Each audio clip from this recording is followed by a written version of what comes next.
Hey everybody, happy Sunday. Hi, it's the beginning of a new day, beginning of a new week soon. So we're going to start it out right with some reading from the good news. And then I'll do the reading, and then I'll do a little, like I always do, a little discussion and a little bit of what I'm doing as well. So this week, I'm going to try to use glasses and my trusty little mirror here, magnifying glass. I should tell you that I went to the eye doctor, and basically my eyes are sort of in a midpoint where I have cataracts forming. But he tells me that it's going to be like 4 years before I can actually see 20/20 again, or before I can actually have my cataracts moved, which was very distressing for me, because the one thing I had left good on my 65-year-old body was my eyes, and now those are going to. What can you do? So I'm going to use my glasses and my magnifying glass and hope I can get through this and not sound like I can't read. So we're going to start that. Let's do the reading first, and then, we'll talk about everything else. Okay. So, when we left off, the flood happened. And so right now we're at the end of the flood. God had not forgotten Noah and all the animals with him in the boat. He caused a wind to blow, and the water started going down. The outlets of the water beneath the earth and the floodgates of the sky were closed. The rain stopped, and the water gradually went down for 150 days. On the 7th day of the 7th month, the boat came to rest on a mountain in the Ararat Range. The water kept going down, and on the first day of the 10th month, the tops of the mountains appeared. After 40 days, Noah opened a window and sent out a raven. It did not come back, but kept flying around until the water was completely gone. Meanwhile, Noah sent out a dove to see if the water had gone down. But since the water still covered all the land, the dove did not find a place to light. It flew back to the boat, and Noah reached out and took it in. He waited another 7 days and sent out the dove again. It returned to him in the evening with a fresh olive leaf in its beak, so Noah knew that the water had gone down. Sorry, these pages are so thin. Then he waited another 7 days and sent out the dove once more. This time, it did not come back. When Noah was 601 years old, on the first day of the first month, the water was gone. Noah removed the cover of the boat, looked around, and saw that the ground was getting dry. By the 27th day of the second month, the earth was completely dry. God said to Noah, "Go out of the boat with your wife, your sons, and their wives. Take all the birds and animals out with you, so that they may reproduce and spread all over the earth." So Noah went out of the boat with his wives, his sons, and their wives. All the animals and birds went out to the boat in groups of their own kind. Noah offers a sacrifice. Noah built an altar to the Lord. He took one of each kind of ritually clean animal and bird and burned them whole as a sacrifice on the altar.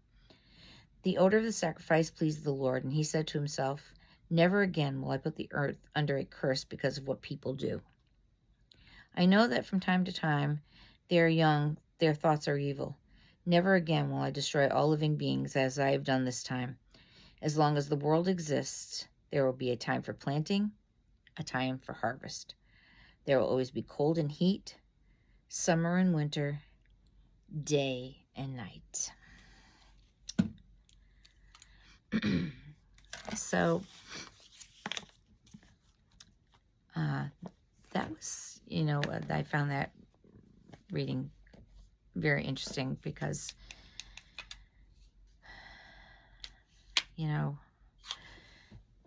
so God had done what he had done,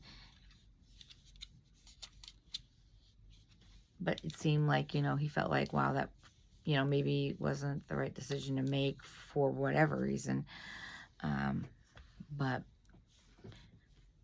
I think, how it relates to us in these times, especially as a parent or even just in our everyday life, we'll do something and you thought, wow, could I have done this differently? Could I have done it better? Maybe I shouldn't have done that. You don't like the outcome. It's human nature. It's human nature. And sometimes I don't think we think of God as, when you think of God, he's he's he's the wow. He's the everything. He, to me anyway. And in that particular moment, to think that God was just like, wow, I won't do that again, it almost, to some degree, humanizes him a little bit. And he's like one of us, and he is one of us. And I'm sure I'm probably not explaining this well, but it's like, for that moment, it's like, wow, he feels like we feel sometimes. He felt at that time.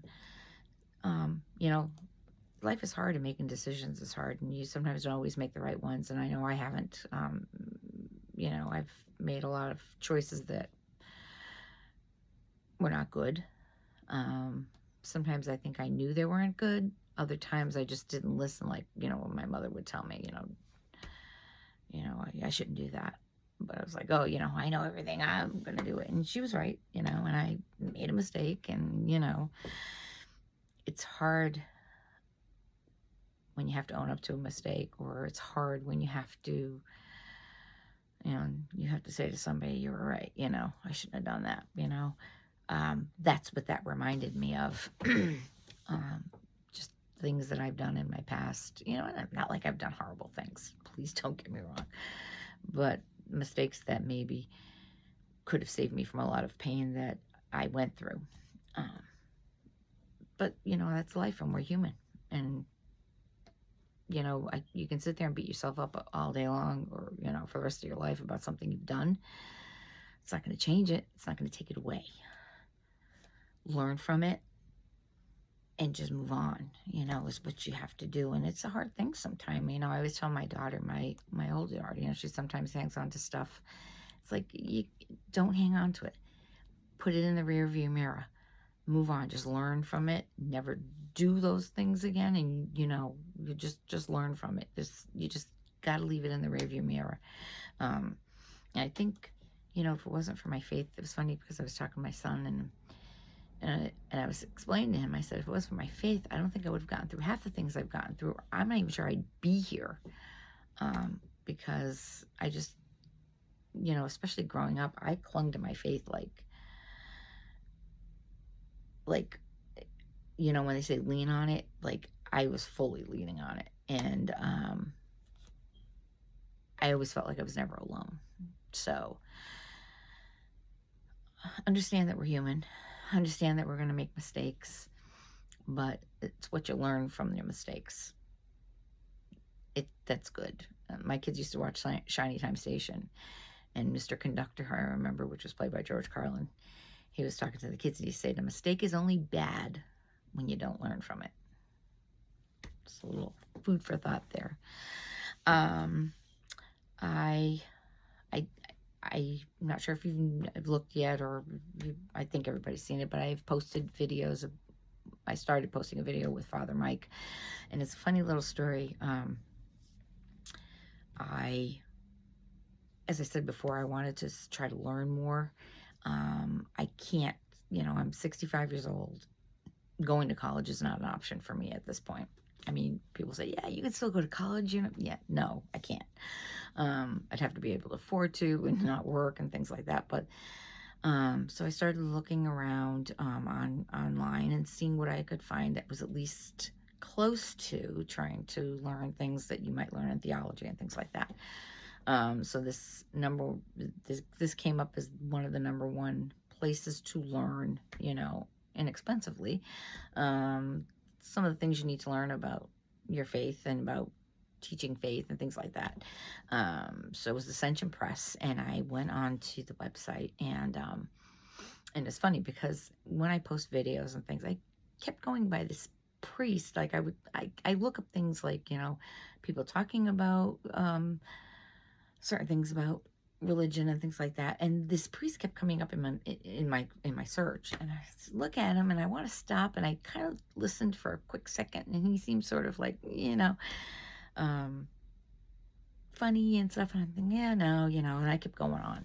So when I signed up with Ascension Press to take some courses, which I have, and I'm doing those, I'm working on those now, he came up and I'm like, oh my God, that's him. So I said, well, if I'm going to take courses from this website that I believe he runs, I better check him out. And I am telling you, I have spent the whole night last night just listening to some of his videos, and he makes the lessons, he makes it easy to listen to. He's a little funny, but sometimes a little serious, but he makes you want to listen to what he's teaching. And I think that's, important. I also listened to the story of his life, up to this point, and it's very, very interesting because it doesn't start off where he's really even liking to go to church.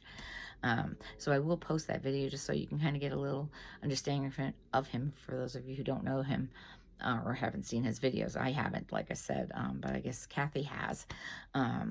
So I'm going to post that, but I'm going to integrate him, in our videos, during the week, because I think what he has to say is important, and it's easy to listen to, and it's easy to grasp the message he's trying to give, which I think is really important, and it's helpful to, like I listen and I can learn a little more. Also, I hope you're enjoying the Saint of the Day. I have another one coming up today. That's about it. So that's kind of where I'm at. Like I said, I am doing these courses, so I hope I can give more, which is my goal. It's funny because I started doing this, and I really started doing this, I was really sitting there crying about my mom and scrolling through, and be a minister came up, and I'm like, yeah, okay, and I'm, in a matter of 3 minutes, I'm a minister, and I'm thinking, well, I'm getting older, I can do weddings, make a little extra money for myself once I retire, and that doesn't seem to be important anymore. What I'm doing here, we now have 16 people on our little chapel page, and I'm getting such pleasure out of doing this, and if I'm even just touching one person, if I'm touching all 16, that's fantastic. But if I'm just giving something to anybody in that course of a day, then I feel like I'm doing something good. And I think I need it for myself. As I said before, since my mom died, I've been a little lost. And I think this is just helping me come back and giving something while healing myself, if that makes any sense. But anyway, I'm going to let you all get to your day because I don't want to hold you up. I hope you all have a wonderful Sunday. Enjoy the day with your family, if you can. And just have a beautiful day. Enjoy it. Embrace it. Every day we wake up, it's a gift. And remember that. So just make the most of it. I hope you all have a wonderful day. God bless you all. And I'll talk to you soon.